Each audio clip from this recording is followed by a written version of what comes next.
Hey, Shalom. Calling like Yahweh, Bahashem, Yahweh Shai, Bahashem, Rahakwadash. Double honors to our teachers, the apostles, and the elders of Great Millstone. Peace, love, and salutations to the hopeful elect. Scattered throughout the four corners of the earth, teaching in truth, sincerity, and diligence for the sake of Yahweh, Bahashem, Yahweh Shai. Oh, when this lesson is edifying and straight to the point.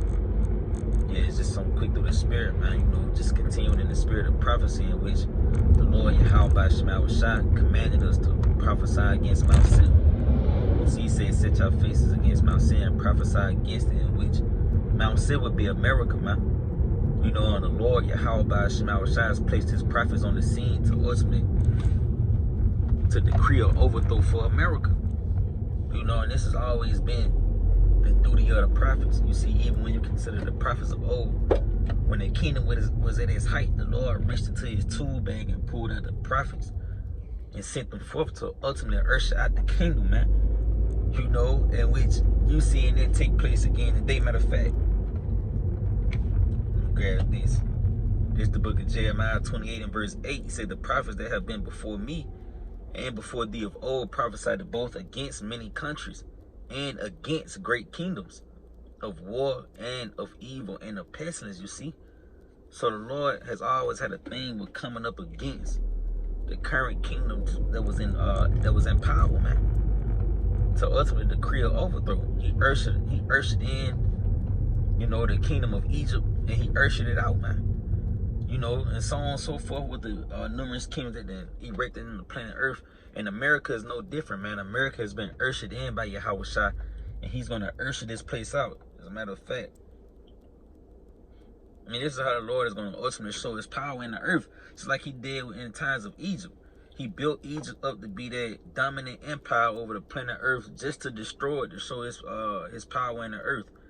This Romans chapter 9 and verse 17, he said, for the scripture said unto Pharaoh, even for this same purpose have I raised thee up. See?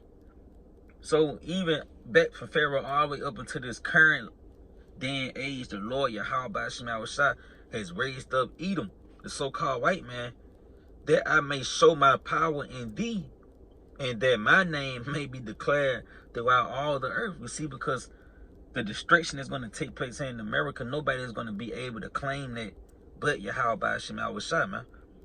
You see, and people are going to know it was the Lord, because the prophets that's been out, been telling you that these things is going to take place, man. Buddha is not going to be able to make the claim of destroying America. Allah, you know, Hindu, the different races like Ifa and shit, they're not going to be able to make the claim, you know, of destroying America. It's going to be Yahweh Shai, because his prophets was the ones out testifying against this place. You see? Tell you how he was going to cut down that high tree, you know, real quick. And it's all for the glorification of Yahweh Shai. You see, the Lord is going to get his name back in the earth. See, the so-called white man, Esau Edom, did suppress the name of the Lord by crucifying Yahweh Shai, man. You know, changing his name, the ordinances, his law, statutes, and commandments, his image.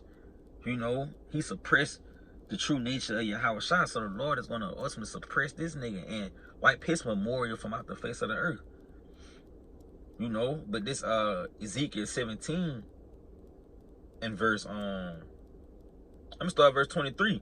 He said, in the mountain of the heights of Israel will I plant it, and it shall bring forth boughs and bear fruit, and be a goodly cedar, and under it shall dwell all fowls of every wing, and in the shadow of the branches thereof shall they dwell. Yeah, you see?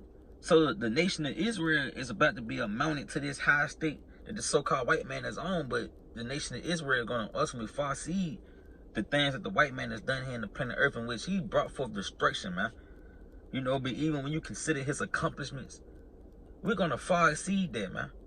You know, because pretty much life in itself is centered around our hopes and desires, man. You know, because it's ultimately is going to be on our dreams and aspirations and desires is centered off of what the Lord wants to take place here in the earth, man. You know, as he tell you, let thy will be done on earth as it is in heaven. Well, we the only ones that's really praying for that. You know, these Edomites don't want the orders that's done in heaven to be done here in the planet Earth, because that goes with things going back in its natural order. You see, and Esau Edom was created to be a tiller of the ground. He was created to work, man, to be a servant. Scripture tell you how they saw servants upon horses and princes walking upon the ground. You see, what those servants will ultimately be those heathens, man, storm with the house of Edom. You see, and the princes that walk upon the ground will be the children of Israel. You see, seeing that the earth was created for our sake, you know. But verse 24, he said, and all the trees of the field shall know that I, the Lord, have brought down the high tree. See? So you're going to know that it was Yahweh Shai that took down Esau Edom, man. That destroyed America. You see, in which America would be that high tree. You see? He say, have brought down the high tree and have exalted the low tree. And the low tree would be Israel, man. You see, we come in the state of the lowly, man. The poor, the weak, we represent defeat. But the Lord is going to exalt us. You see, and put us on that high pedestal, in which we're going to far exceed, you know, the height of the so-called white man Esau Edom.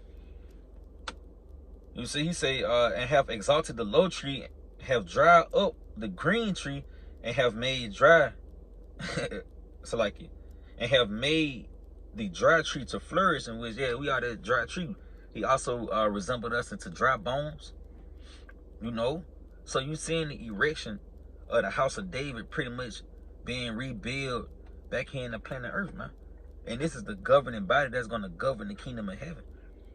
You know, he said, I, the Lord, have spoken it and have done it. See? So it's already written in stone. America is going down, and the nation of Israel is going to rise up in his stead, man. You know, scripture tell you how he was going to destroy. Matter of fact, let's grab this. This Jeremiah 51 and verse 25. He said, behold, I am against thee, O destroying mountain. Said the Lord, which destroys all the earth. And who's responsible for destroying the earth? America is. This is why the Lord has his eyes set to destroy this kingdom from off the face of the earth. Because as long as America is erected in the planet Earth, peace will never flourish, man. Tell you then in 2nd Ezra, the 4th chapter, then can they come with good. Then can they come that is sown with good. Speaking of the kingdom of heaven. Because iniquity is going to continue to be forced throughout the four corners of the earth as long as America is in power. Yeah, he said, behold, I am against thee, O destroying mountain, said the Lord, which destroys all the earth. I will stretch out my hand upon thee and roll thee down from the rocks and will make thee a burnt mountain. See? And it tells you right, this shows you right here that the Bible pretty much centers rulership, man. You know, the coming and goings of kings, the rise and falls of empires, man. You see? A nigga think you supposed to crack the Bible on and it's supposed to stroke your emotions or some shit, man. You know, stroke your ego or some, no, man. You see, this is dealing with the rulers and the kings and the rulers of the planet Earth. You see? Man, shut the fuck up, nigga. You know, and this is why the Lord is going to put the nation of Israel in his stead. Real quick, let me get this last one. This Ecclesiastes 10 and 4. He said the power of the earth is in the hands of the Lord. I also tell you that in the book of Daniel, that the Lord giveth it to whomsoever he will, and he gave it over to the bases of men, in which we will be considered the base men in this lifetime, man. That the Lord is going to give over the kingdom of heaven to, man. Pretty much the domain of the planet earth. He said the power of the earth is in the hand of the Lord, and in due time, he will set over it one that is profitable, starting with Yahweh Shai. You know, Yahweh Shai is going to divide the spoils with the 144,000 elect men. You know, that's sincerely teaching his word, man. Lord, what am I that precious elk? You know, but this is what you have taking place on the earth. This is why all these things is pretty much going on, because the Lord is rolling up Esau, and he's about to plant the children of Israel in his stead, man. You know, but I just wanted to speak on the due spirit and power Yahweh Shai, Shai, Lord, when it was edifying to the elect, to those who seek salvation, to our Lord Yahweh Shai. So always giving all honor, glory, and praise to Yahweh, by Hashem, Yahweh Shai, by Hashem, HaKadosh. Lord, to this video. Shalom.